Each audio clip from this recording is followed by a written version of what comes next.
Hello everybody, how's it going today? Glowplasma 221 here, back in to talk about Weekly Shonen Jump, issue number 11 of 2025. And I literally just finished reading this issue of Weekly Shonen Jump. Well, I didn't just finish reading it, I sort of read it, laughed my ass off after that Witch Watch chapter, went and got some water from the water fountain on my dining hall, or not my dining hall, my dorm room floor, and filled up my Gatorade bottle. I always keep filled with water to make sure my whistle is wet while I'm recording this video, with all the pauses I may need to make for my voice and all of that. But yeah, I just finished reading this issue of Weekly Shonen Jump, and man, do we have an absolutely amazing week of Jump this week. I mean, we have 14 series to cover.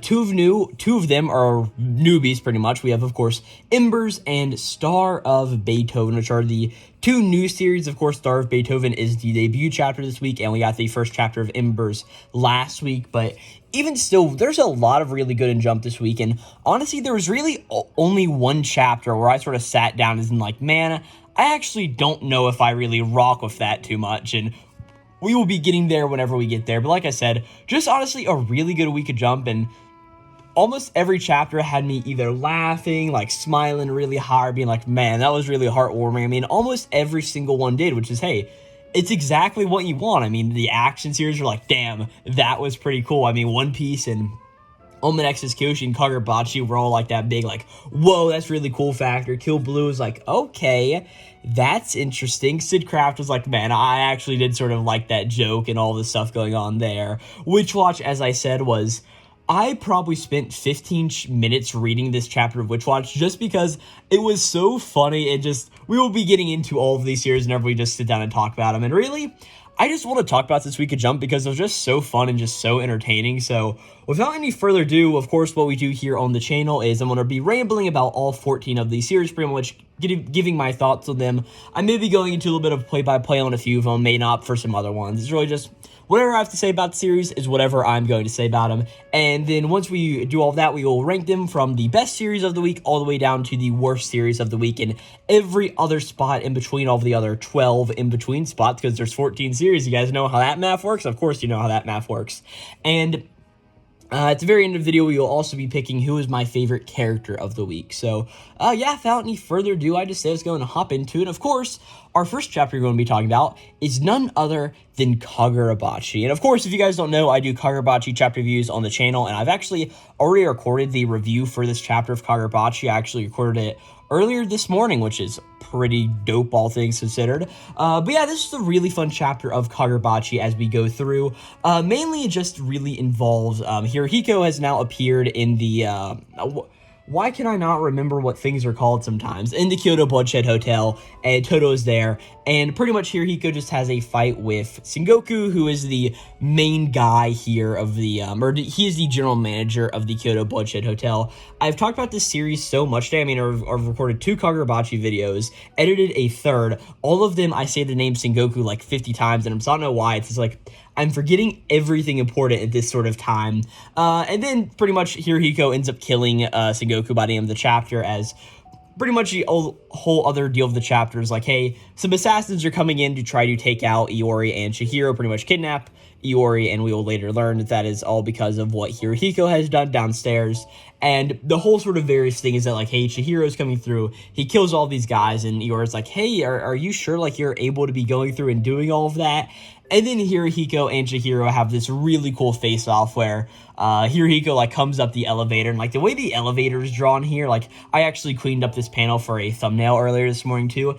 It just looks so incredibly cool, and, like, the elevator doors and everything. And Chihiro and Hirohiko are just standing there opposing themselves, and Hirohiko's like, hey, Chihiro, I'm ready for it. And Chihiro's like, yeah, don't worry. I'll promise I'll get you back, so I'll make sure you're safe, Iori. Just a lot of really cool stuff, and just really good Kagurabachi chapter.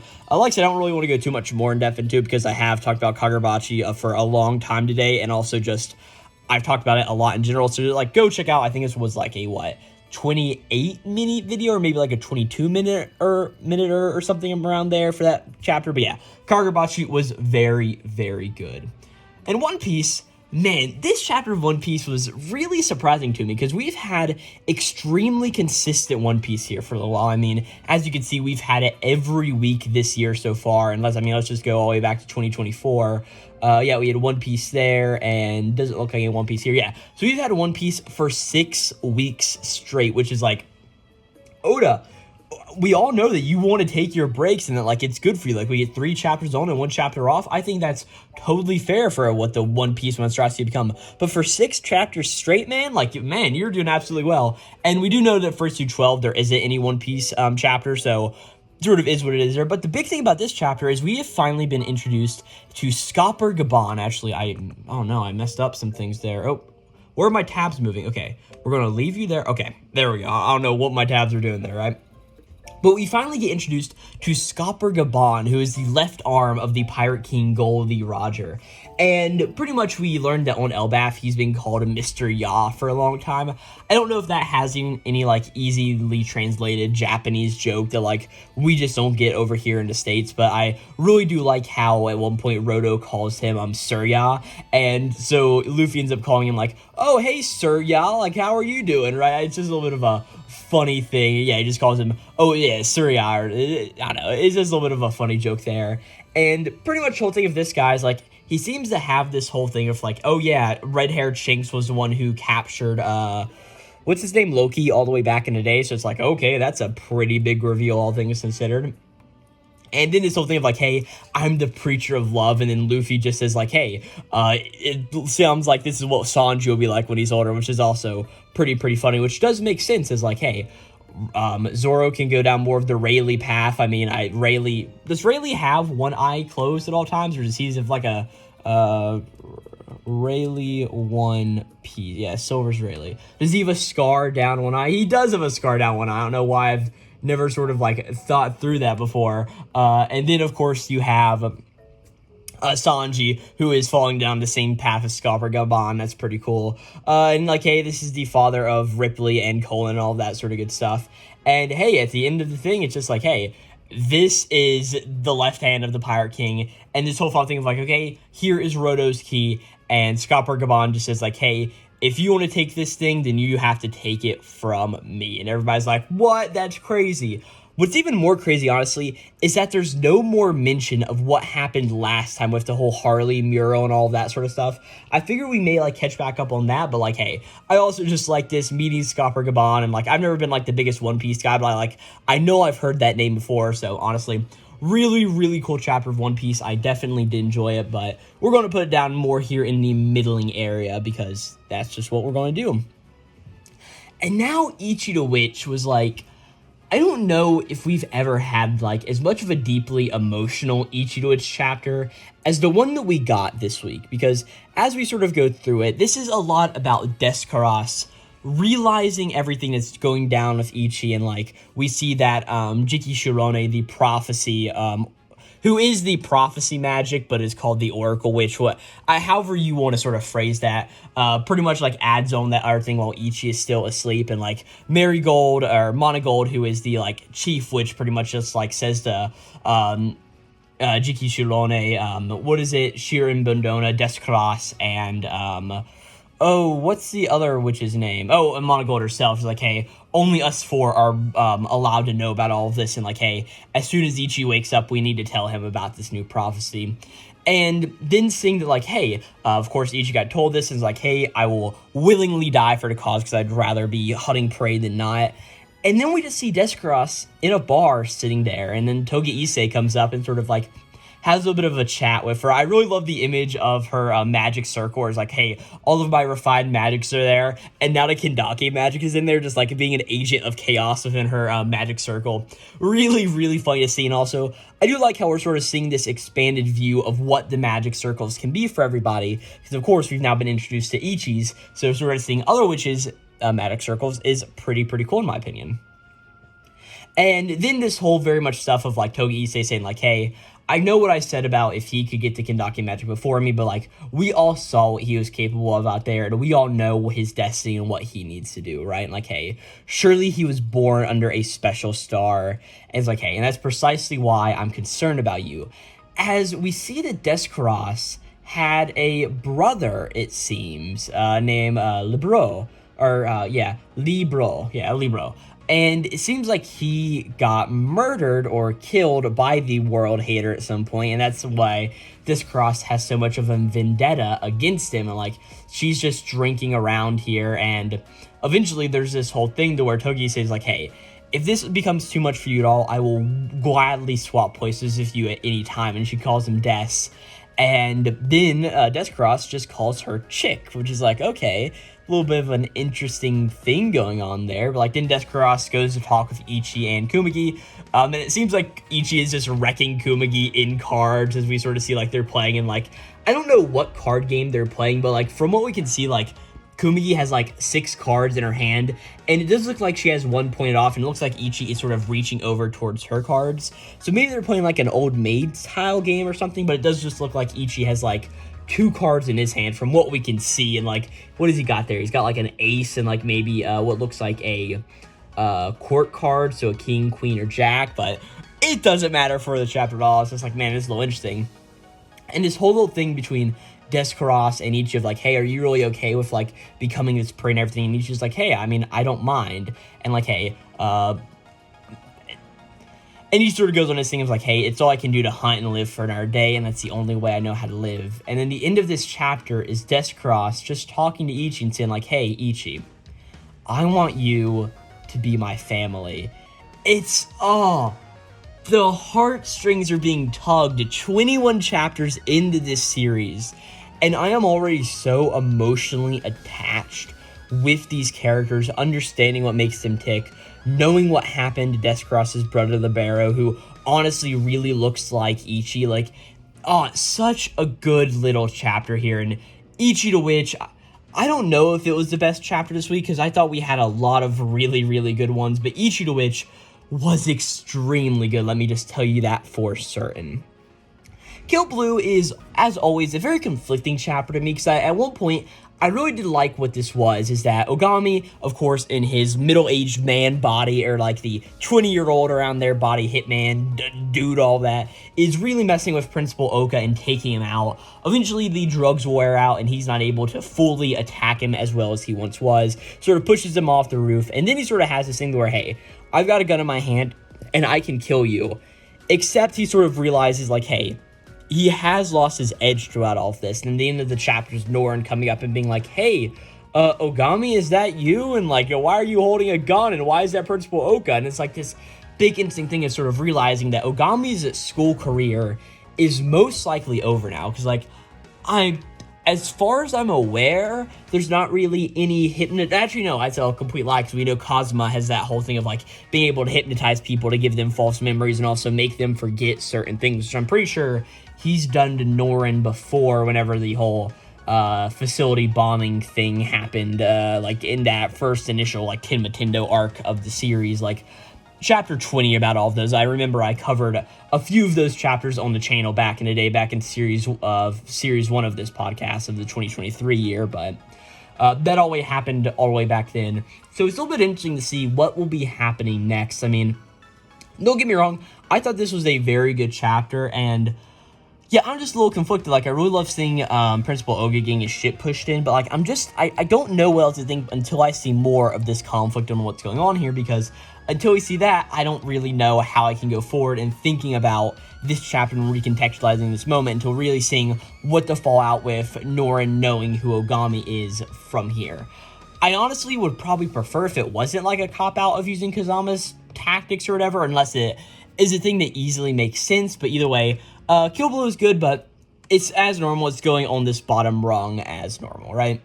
Now, Sid Craft Love is a Mystery, is all about Sid going back home to meet his parents, and what is this, 11 chapters into this series? Yes, it is 11 chapters into the series, and he pretty much gets to his house, and he opens up the door, and who would be there but Lulu? And hey, I'm not complaining, Lulu is my favorite Sid Craft character, so the more we can see her, the more I'm sort of happy and like, okay, this is pretty fun. But there's this whole thing of where also all of the doors in the Sid Craft house, or in the Craft family house, end up locking, and you can only solve them by solving a cipher to get out, which is just a really funny and over-the-top thing. I laughed a lot while reading the initial parts of this chapter, and eventually we see what this cipher is, and actually, I can say that I was actually pretty happy because I was able to sit down, and I didn't go through and translate the entire thing, but I was able to figure out the cipher easily enough by just looking at this and being like, oh, well, you have this dash and you have these either black or white dots next to this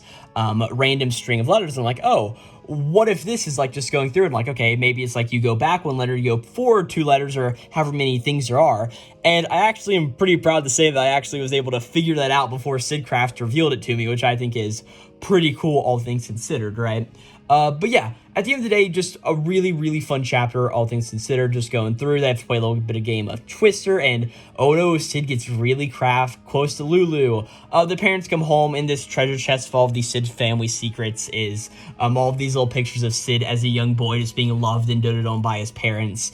And then you have this whole thing to where, oh, actually Sidcraft's parents know about who Lulu Shantor is, of course, of the Phantom Thief Miss Cat and all of that various things, and they knew that, and they're like, hey, then we'll let Sid come here because he's going to need a good training partner to get even better at solving mysteries.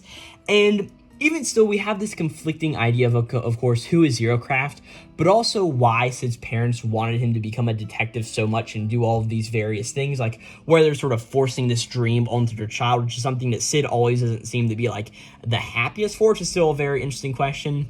But at the very end of the day, Lulu understands, like, hey, Sid's one weakness is he has no immunity to women. Like, he is remarkably vulnerable to seduction. So, hey, in the future, I know what I may need to do to get back at Sidcraft. And, hey, really fun chapter, and I did enjoy this sort of thing. And, yeah, I just thought this was a fun chapter, but definitely probably a middle-of-the-road placement. Embers was also pretty cool because we're pretty much getting more introduced into the school where, what is his name? Takami? Or no, Haitani. Haitani is the our main character's name. They call him Bleach Bond a lot in this chapter, which is really funny because it sort of just reminds me of like Bleach and like everybody making fun of Ichigo's orange hair, whatever they're like striking at Haitani for like, hey, what's this hair color you got here? It's pretty fun. And we also get introduced into another one of the members of this sports team. His name is written here somewhere in the chapter. Yeah, Kakoru Bugai. I think Bugai is what they call him in the chapter. He's this very good player, and Haitani has this pretty much like mix up with some other people. Like this girl dropped her wallet, yada yada.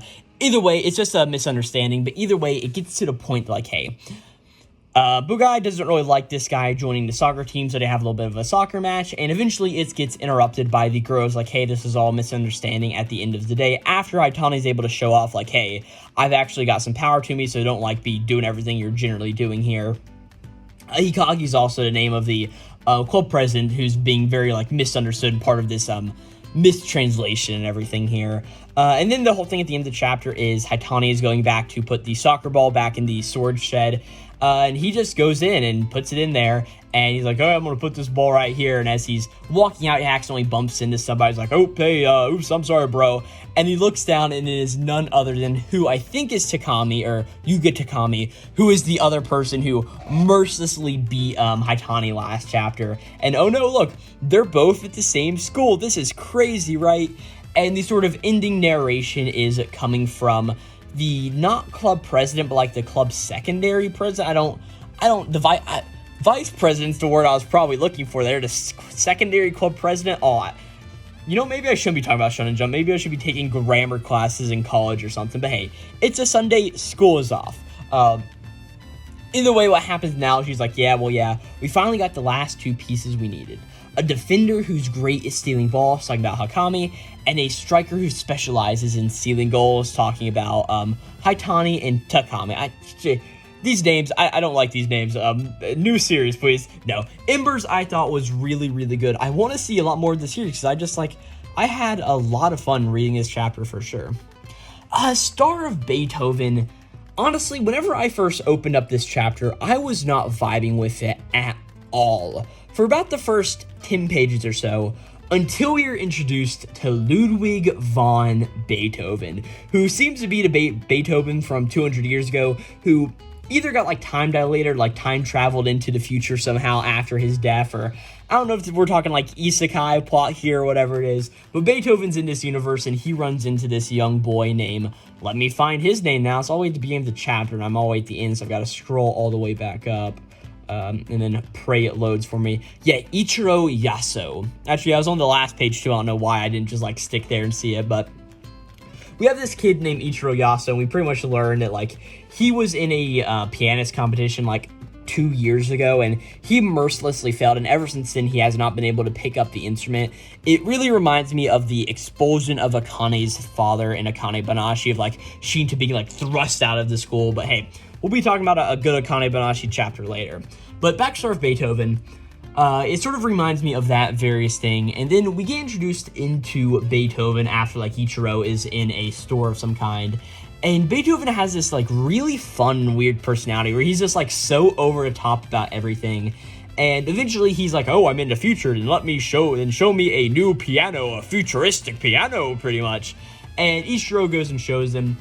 There's some girls from this like music performance school, which of course is where we're going to see Ichiro end up here pretty soon. And the whole thing of the piano there is like, oh man, you should play some things. I want to hear you play Beethoven's Symphony No. 5, the Symphony of Fate or whatever they called it. I'm not a big music guy, so I don't particularly know much of this, but I actually put on the Beethoven, whatever it was called, the Fifth Symphony, while reading the last part of this chapter, sort of like get into the ambiance, which was pretty cool. I noticed what people always say about like JoJo's Bizarre Adventures, like to really truly read it, you need to like go through and listen to all of these stand name songs, which is, I understand there. But you know, start Beethoven, getting into it, and eventually Beethoven plays with Ichiro, and they play this really cool thing, everybody's like, oh my gosh, so good, and Beethoven pretty much says, you Ichiro Yaso, you will become my disciple. And everybody's like, what?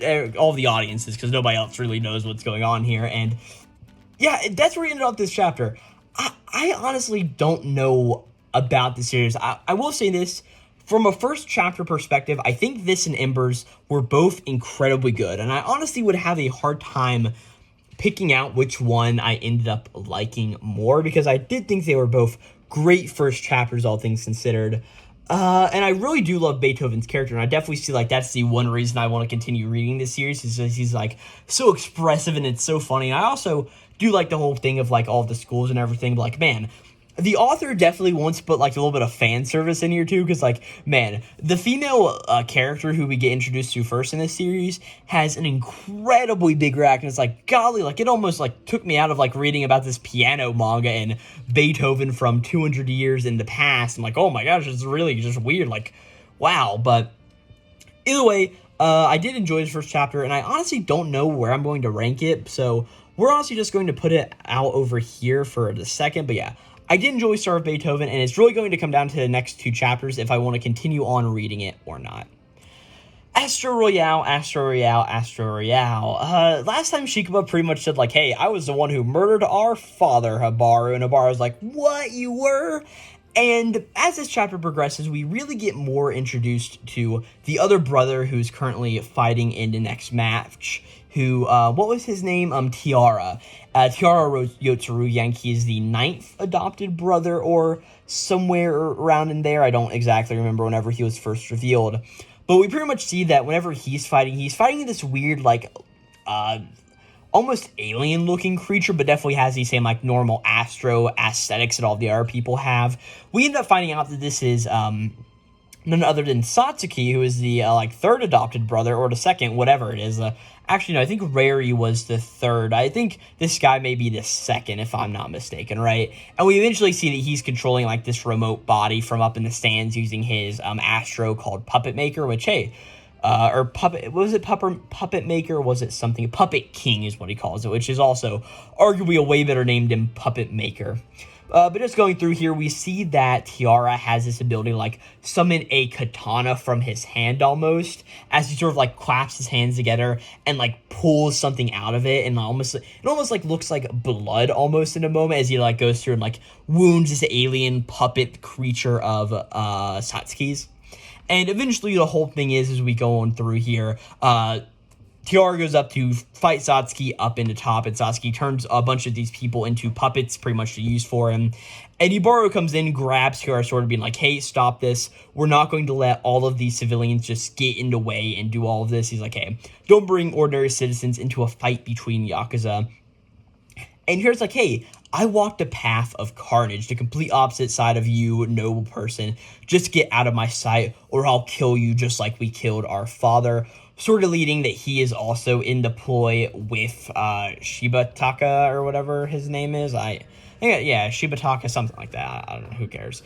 And then we get a little bit of a flashback just between the two of them, and it's this whole little thing of like, hey, whenever he borrowed Tiara were younger, they were always fighting with each other, and their father just said like, hey, they walk the same path so often that they clash, and that's why one day they will become inseparable friends. As we see that Tiara is 6 years older than Hibaru is. As there's this whole little thing of where Hibaru's like, hey, put that katana away until the next fight. Tiara, I'm going to be the one to crush you. As you sort of see like the King Gravity sort of like falling around Hibaru. Not like the actual like gravity powers like Shio has, but like it really reminds me of Bleach, and like whenever we see like Ryatsu drawn as like this like very big, like, interesting line work of, like, everything's, like, so heavy and, like, the pressure that you can tell Hibaru's feeling in this moment. Yeah, I've got a few conflicting thoughts on this, because on one part, I really did love the beginning of this chapter, just going through, seeing Tiara do his work, seeing that, Satsuki's also here, and, like, how all of that sort of works in together. And eventually, I did like Hibaru coming up and being like, hey, don't bring ordinary citizens into this fight between Yakuza. And sort of stopping this little bit of conflict here, and the whole idea of like, hey, later on, these two should be incredibly good friends, and just seeing how that's not really the actual case, and maybe that's some reason why Tiara really didn't like the Yoshiryu father to begin with. I don't know. Interesting chapter, though I will probably be putting it on the lower ranks, though I did think it was pretty fun. Alright, and we are back. I need to take a little bit of break after that Astro Royale chapter, because I was been talking for like 27 minutes straight or something, so I need to get a little bit of drink of water there. But next up is Himatin, and hey, it is finally time for some parent-teacher conferences, which really, whenever I opened up the chapter and read that, I'm like, oh man, that's pretty fun, because I'm a big fan of the series Nisekoi, just one of my general favorite series, and like a good pick-me-up series that I like to read sometimes. I've read it through like, I don't know, like maybe 3 or 4 times all the way through, and hey, I haven't read it in like a year, so maybe I need to sit down and reread it again. But I always remember the parent-teacher conference chapter in Nisekoi was always just a really, really fun one, seeing what Raku was going up to, and all of the girls, Chitoge, Onodera, Marika, Sugumi, and of course, sadly, Yui had to be considered in there too, but yeah, we don't really talk about Yui here on this channel. I did some Nisekoi chapter reviews back in the day with one of my good friends, Jade, and that was actually the last time I read the series, which was, wow, like, actually 2 years ago now that I'm really thinking about it. And yeah, I don't know, yeah, we had some very strong thoughts on Yui in that series. So hey, those are actually some of the first videos I really started uploading whenever I was like, hey, I'm actually want to sit down and talk about some good manga. So I don't know, maybe I'll leave that playlist link down in the description. You guys can check out all of those series if you want though. But hey, whatever I'll say, don't watch the first 2 videos. Those were really bad and not good, but I definitely think by the end of it, we got pretty good at talking about a few manga chapters, right? But this was a pretty good chapter of Himatana, really focusing on both Himari and Kanai? Yeah, Kanai is her name, not Kana. I guess we have had like 3 Kana chapters straight, so it's like, hey, we don't need any more Kana, which is fine. Even though Kana is my favorite character, I do understand this is a harem series. We need to sort of like take a break and let some of the other characters just sit down and breathe. But yeah, pretty much we just learn about all of the various characters' mothers, pretty much seeing, oh man, Kanai's mom is such a young girl, and she's such a klutz, oh my gosh, that's really funny. And we also get the whole sort of idea of like, oh man, Himari's mom is this super cool person, right? It does really remind me of Chitoge's mom in Nisekoi, just being like, hey, I own this company, I smoke cigarettes, I'm just cool, right? So sort of the same thing going on with, Himari's mom here, and pretty much the whole crux at the end of this chapter is like, okay, everybody's sort of doing good, everybody's sort of having a good time doing your parent-teacher conferences. There's the whole thing of where Himari's mother just says to Imori, like, hey, thank you for taking care of my daughter this entire time. I know as long as she has somebody like you to help take care of her, she'll be perfectly fine here in Japan. So sort of are fine here, away from home, all that sort of stuff, living on her own pretty much. I don't know why I said in Japan. And then the end of the chapter is Kanai saying like, hey, my mom has a broken wrist, which got established earlier in the chapter. She wants you to help out with some house cleaning. Oh no, Imori's going to get closer to Kanai by cleaning her house? What? Crazy stuff here. Really, this was the one chapter of the week to get like a massive rise out of me one way or the other. I thought it was a good chapter. I had a nice smile on my face while reading, and I laughed a few times. Like, oh man, like this just reminds me of Mi's Koi so much. But really, it was a very middle of the road chapter. I did enjoy it, but like, that's one of my problems with Hematin sometimes. It's either just like really high up there, and I'm like, man, this was absolutely awesome. I love this chapter. Or it's like, I don't have a lot to say on it. And this is one of those where it's like, hey, I enjoyed it. Not a whole lot more to say on it though. Ultimate X's Kyoshi is up next, and hey, I love the start of this chapter because let me actually open up the page. Yeah, we start off this chapter viewing Naraku Mart, which is like this random convenience store, and we see the guy who's working there is like, oh man, what's all the noise going outside? Wow, I don't see any rain out here. And then a demon gets ready to eat him, and of course Sasaki and Kyoshi come down and murder these demons so they don't eat this random guy. I'm like, hey, stay inside, dude. You hear me? He's like, okay, I will. I don't see any rain, though. What about this massive rain warning that's going on? I'm like, hey, it doesn't matter. But the whole sort of crux of things here is Sasaki and Kyoshi have this nice little talk about like, hey, we're going to do all these things back and forth. Oh, I also forgot to mention a little bit of a joke where Sasaki says like, hey, go back inside. Also, I have a pack of number 46s, which is a cigarette brand, I guess. And he hands over some money. So that was a nice little fun joke there. And then really the rest of the chapter is just seeing what the 13 Club is up to. As we see that, of course, 6 members have come down from the sky. We get all of their various names here. This rocker guy. I really wish I was recording myself whenever I was reading this chapter. Because whenever I read this out, I read out all of these guys' dialogue out loud in different voices. I had such a fun time doing it too. Like, oh, so many people, so many exorcists. I'll be able to experiment to my heart's content. Lucky. That was just like the one guy is like, let's just have a little bit of fun doing it, right? But really, we get introduced to Mu Korojima, Gorgon Mede, Baku Yoraku, Hydrako, and Kotose Sato. So all of these various demon lords here. And then we also get introduced to the 13th Demon Lord, Moroku, who is also the weakest of the bunch from what it seems, right?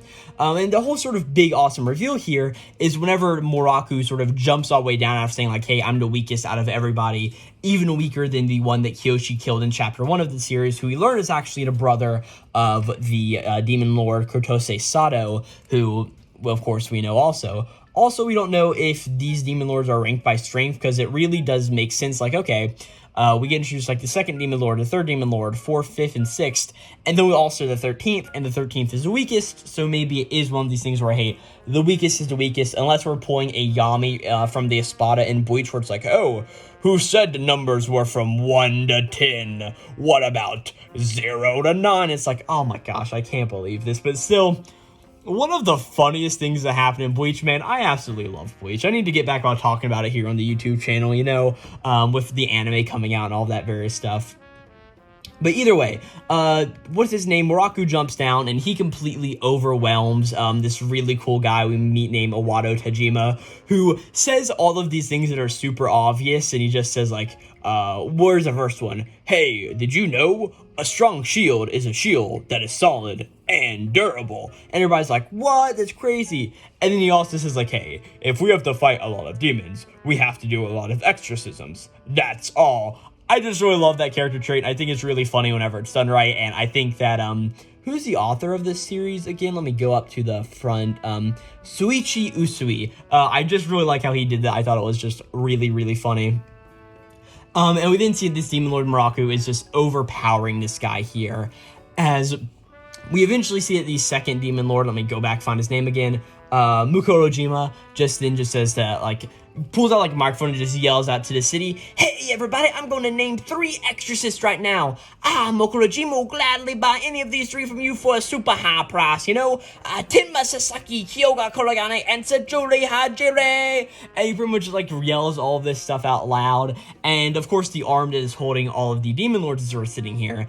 And we see Saruji, who is just sort of standing here, and he grabs out his exorcism tattoos and he uses Blade Runner drawing pole and makes massive cross slashes that cut this arm completely apart, cutting in half on Kurorojima, who was that second demon lord who's making that announcement, and all the other demon lords are sort of like flying up in like suspended animation.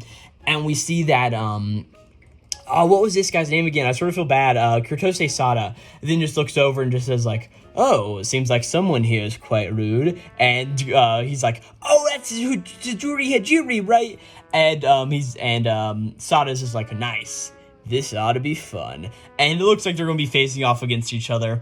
Really cool chapter of Nexus Kyoshi. I loved seeing the 13 Club's personality, seeing what they are all about, and then seeing like how overpowering this guy is, and then remembering how strong a cross paladin like a Sajiri is. It was just really, really fun and really cool. Old Nexus Kyoshi had a great showing this week for sure. UE. Oh no, I always do it UEK all capital. There we go. Next up is Akane Banashi, and man, this was a really fun chapter because of course we see Rin again, who is the person that Akane made sort of fun of doing Rakugo all the way back in like chapter number 40 of the series or whatever. It was like a really long time ago.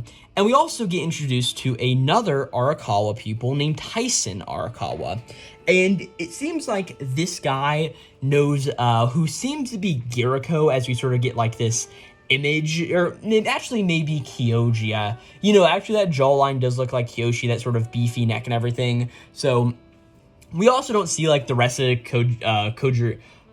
Oh my gosh, I can't speak. Kojiri's face in this moment.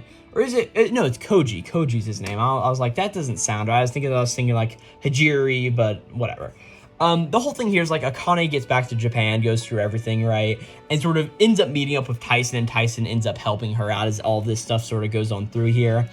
And we see that Rin has sort of like talked to all of these people and sort of made them be against Akane in this very certain way from all the way back in the day. Because of course Akane has not been around and none of these people know who Akane is. And it has been 2 years, all things considered, right? And Akane, of course, who's just really motion sick from all the flight and everything. Everybody thinks that she's hungover or something, right? And Akane, throughout the chapters, this whole thing built up between Tyson and Akane about being the an older sister apprentice and all that very much stuff, right? And the whole thing at the end of the chapter, I say, Akane is going on stage to show what she's made of. She's like, hey, don't worry. Just sit back and watch a real Futatsume performance. And that's where we end this chapter of Akane Banashi. Really, really good. I thought it was completely solid. I have nothing bad to say about it. And I really don't have anything negative to say about it. Only good things, which is, hey, pretty good. Yeah, good chapter. Just not a whole lot I feel like saying about it. Now, Blue Box was another really good chapter, and it just, the emotions, I just completely felt them this entire way through reading this chapter, because of course, Yumeka has lost, and Chinatsu's Emily High ends up winning this Winter Cup of basketball, pretty much, and really the rest of this chapter just focuses on the aftermath of this. We see that Chinatsu goes and comforts a Yumeka who ends up crying over this loss, thinking like, hey, if only I would have not taken 2 years off, I could have trained every day on the court. And like, hey, I know this isn't nearly as bad for me as it is for my teammates who were training every day, but still, it feels bad. It feels terrible. And like, I don't have to go through all this again. It's just, Yumeka's story here is just absolutely amazing. Chinatsu comes by and sits next to her and just sort of like cheers her up a little bit. And the whole sort of resolution of this is Yumeka just saying like, hey, Chinatsu, let's play some basketball tomorrow, which is like, oh man, it's really cute and I do like it. See outside where, of course, Chinatsu's coming out and, like, welcoming all of her family and friends who are there. There's a nice little moment between Karin and Ayame where they're just like, oh, man, crying so much over Chinatsu's great and awesome win here in this moment. And, hey, Chinatsu even goes and talks to her father about, like, hey, thank you for cheering me on all the way back in there. And her father even says, like, hey, it looks like I had the wrong impression of you this entire time. You are striving really well towards your goals. So, hey, maybe until the Winter Cup, we'll see about you living with the Inamadas a little while longer. And she's just really happy about this. And then her and Taiki share a few words, and Taiki's like, hey, congratulations on getting into the Winter Cup. And Chinatsu just thanks Taiki, and he's like, oh, hey, it's really thanks to you, Taiki. He's like, oh, I didn't do anything. And she's like, hey, there's a lot I have to thank you for, but the number one thing is, thank you for coming to morning practice every day. And, oh, man, I'm even, like, getting the chills just sitting here talking about it. Granted, my window's open, and it's currently 31 degrees outside, and I don't know, it looks like there may be some more snow rolling in, if not some rain. We had some crazy rain here this morning. Like, I was reading Jump, and I turned around, and I'm like, oh my gosh, what's going on out there? Like, I can't barely see off my 7th floor window. But all of that aside, it's a great chapter of Blue Box. Like, it really gave me the chills, and I just love these characters. I love Chinatsu. I love Taiki, and it's just really, really awesome. Blue Box was awesome this week. Elusive Samurai, it is an interlude chapter. Some stuff with Takayoshi and Tadayoshi, like a bunch of these characters going on. This was the one chapter I didn't enjoy this week. We're just going to head and put it into bottom. And honestly, I just don't have anything to say about it. The whole thing at the end of the chapter is okay. Ayako, Shizuku, and Mima, for like the past 3 chapters, have been heading in to see Tokuyuki after Tokuyuki sort of been like abandoning them because all of that sort of stuff. And oh no, whenever they walk into the room to catch Tokuyuki off guard, Tokuyuki's expecting them. Yeah, I didn't care for this chapter. Not really at all. It's going on the bottom. I don't have anything else to say about it. That's that. And then we have the chapter that made me laugh so incredibly loud. And that is none other than Witch Watch. And I'm going to just go and put it Witch Watch up here because it was just a great and amazing chapter. This chapter, of course, focuses on 2 of our favorite mangaka buddies, of course, the teacher, Miss Morikawa, and the student, Hami, whose name is, it's something in here somewhere. I always forget her specific name, though. Yeah, Ureshino is her name, and of course, Makura, who is the teacher.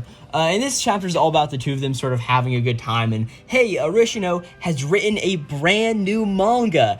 And she goes and gives it to Miss Mirakawa to sort of let her see it and pretty much check it out. And oh no, whenever she flips the page, she's shocked because it is an ecchi manga. Oh my gosh, it's something lewd, as we see all of these various panels of very lewd stuff in Witch Watch, which is really funny because as we will be getting into, Kentaro Yabaki gets brought up in these chapters, and Kento Shinohara and Kentaro Yabaki are really good friends. So this is just really funny sitting down and just seeing how this chapter progresses. It's incredibly funny, all things considered.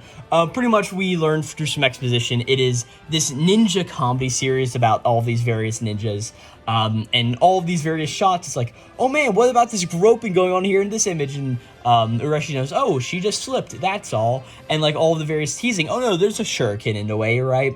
And all this look on her face when she's excited. Hey, that's just how she looks whenever she eats a tasty snack, and all of this various things. And she's like, man, you even drew nipples on this one? And it was like, oh no, he's actually a boy. You're a genius. It's just really funny going through here. And Mr. Makura just thinks like, oh, come to think of it, I've only ever seen her draw Uran Mirage images, so I guess I've never seen her draw other things before. I guess I've only seen her draw a few guys, right?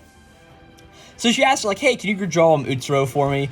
And she goes and she draws a guy. Hey, it looks pretty good, right? And she's like, hey, and now can you draw a girl? And whenever she draws it, there's no clothes on, and Ms. McCar's like, hey, no, really, why is she naked, right? And the whole crux of the chapter is Ureshino's like, hey, well, for some reason, whenever I try to draw girls, they always end up looking sexy. And it's like, okay, a little bit of a funny thing. And she's like, hey, I want to be a mangaka, but I also know that I need to go to college. And because of all of this, I've decided to try to draw lewd rom-coms.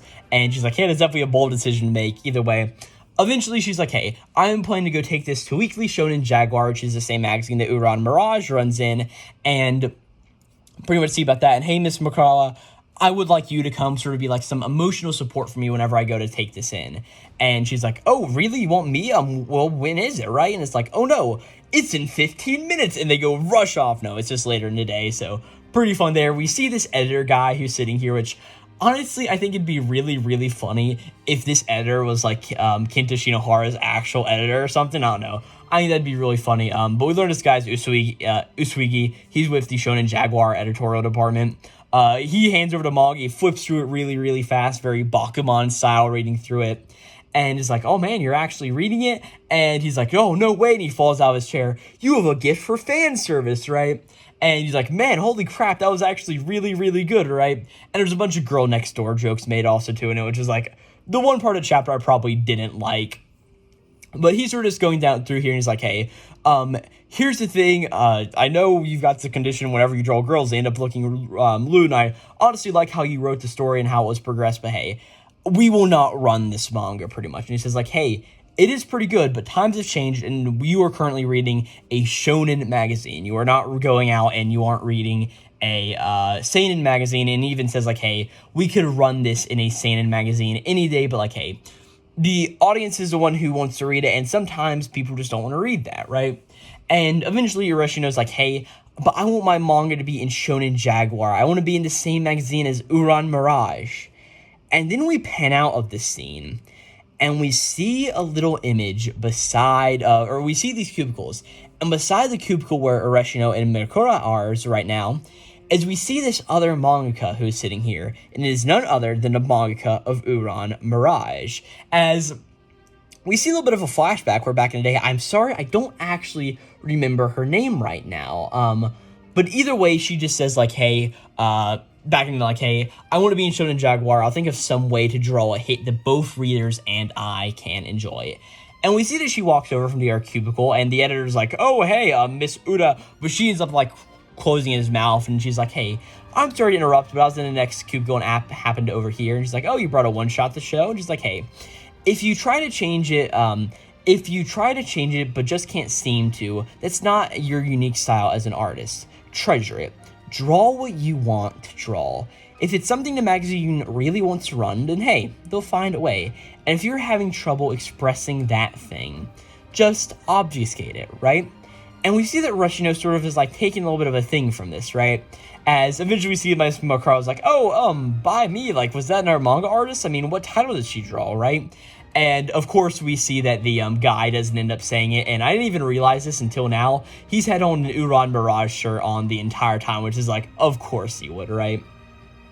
And then we see that Urashino goes on a little bit of a thing like, oh, you know what? That actually reminds me of a story. There was this manga creator who happened to have a bath scene in the series he was drawing, and the editor checked it out and said, hey, would you mind adding some more steam to it? Because, of course, in manga, that's how they cover up a lot of those fan service moments in a bathhouse. It's like, oh, man, put on all of the steam over everybody, right?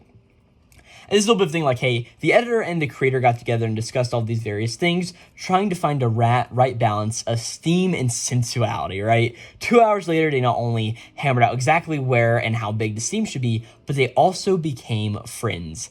And a few hours later, the editor called the chief creator and said like, hey, the chief yelled at me, there's no time left, so I'll edit it and copying and expanding the steam pretty much, right?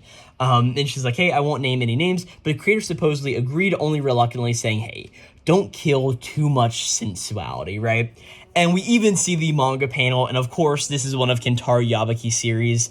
I have actually never read a Yabuki series besides for Aikachi's Triangle, which also the manga that Urashino was writing earlier about this ninja academy and all of this sort of stuff is like very much also reminds me of the little bar of Aikachi's Triangle I did read. It's actually a series I want to get back and I want to finish, not just because of what it is, but also because I sort of just want to see how like the whole Matsuri and what was her name? Suzu situation works out and all of that by the end of the series. I know it's been finished here for like 2 years now, but either way, through all of this variousness, we see the panel and pretty much more narration just saying like, hey, when the creator saw the published panel, he said he fell to his knees and exclaimed, hey, it looks like there's a fire going on here, right? He's like, hey, wow, all that steam, I mean, I don't mean to be rude, but it's almost funny. As we even see like a little bit of a text chain in the background, and he's like, hey, I was like, it almost looks like there's a fire, and it's just actually really, really funny, right?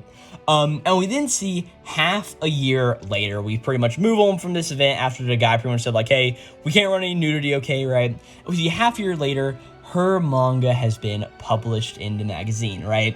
And we see that Miss Mokara is there with it, along with Morito Kanchi and Nico's other friend from school. I don't remember her name, but she's the one who had the Shikigami guy named Shiki as her sort of like little hairpin thing, right? And they pretty much talk about it, and she's like, hey, it was all a painful lesson. I didn't know really how much to fit in yet, and that's why I decided to go to college after all. Hey, good decision. That's where I am right now. It's sort of like, hey, I realized that I need a lot more life experience to entertain people well, right? And she's like, hey, I'm a little bit embarrassed about how much nudity there is in this story, though, right? And Morta's like, hey, that's no big deal. I mean, I won't judge you for any of it, right? And we see that Kanji's expression's like, yeah, that's not gonna bug us at all. Mind if we read it? Of course, Kanji's a horn dog. Makes sense, right? They open it up, and oh man, there is steam covering everywhere. There's so much nudity in it. As there's this whole sort of little joke of like, hey, all I can do is draw all of the lewdness I want and then just go back and just cover it up with a bunch of steam after the fact, right? And I love how the teacher's like, hey, you took that advice to obfuscate it, like literally, right? And there's a bunch of artists like, hey, there's so much smoke going on, I can't even tell what happened. And like Morta's like, oh my gosh, that page is all white. Editorial must have added even more to it, right? And Kanji's like, what is going on? Is it like a fire or something? Which is just a really funny joke going back to the earlier fire joke. Man, this was a great chapter of Witch Watch. I laughed my ass off reading this chapter. It was really so funny. And honestly, next week we also just go and we get the anniversary chapter of Witch Watch, which as we know from the past, Witch Watch anniversary chapters have normally also just been Uran Mirage chapters also, so that'd be really fun if we got one of those too. But hey, with all of that out of the way, that is all of the chapters pretty much gone through, and hey, now it's time to rank them from worst to best, in my opinion. And I honestly have a really tough time picking out what I thought was the best chapter this week, because we have a few of them. I really love the Ichi the Witch, that emotional moment learning about Libero. It's very good, and like, hey, Ichi, I want you to become my family. It tugs at the heartstrings, man. Witch Watch made me cackle and made me scream out laughing my ass off. Oma X's Kyoshi was so cool, just seeing Sajiri's move of just cutting things off. Kagurabachi was really good. Blue Box, excellent. Those are definitely the top 5. So before we get to that, though, I want to go and do the bottom. Of course, what I thought was the worst series was the Elusive Samurai. It's like, sometimes I really do enjoy it, and other times it's like, you know what? Maybe you just weren't cooking with fire here. You understand me? And that's sort of just how I felt about this one. So Elusive Samurai on the bottom. Next up is Himiten, Astrayal, and Kill Blue. Oh man, I'm having a really tough time because I did like a lot of stuff that Astrayal brought up. Kill Blue is also, honestly, I think I'm gonna have to put Hima 10 next. Like I said, I just didn't have a lot of response to that chapter after the fact. And, which one did I like better? Kill Blue or Astro Royale? It really shows you how much I care about doing the spreadsheet when I'm like, these minute details in these manga chapters, which one was better? But at the end of the day, I think I'm going to end up saying that I liked Astro Royale a bit more over Kill Blue. So we have that all checked out right there. Probably next we're going to put if I can spell, Akane Banashi. Like I said, good chapter, but just more of it's just building up as time goes on. Actually, no, we're going to move Akane Banashi up one and put Star of Beethoven next. Is that how I spell Beethoven? I actually don't think I've ever spelled that in my life. So let me get over Beethoven. Okay, so I missed a V there, which is fine. We'll also need to just come down here. If I could copy this, Star of Beethoven, put a little dash next to it, and then we're going to put started, because yeah, new series. Okay, so yeah, Star of Beethoven, and we're going to put it like that, 'cause I don't know, actually. Okay, yeah, final decision. Star of Beethoven goes above Akane Banashi. Akane Banashi goes here.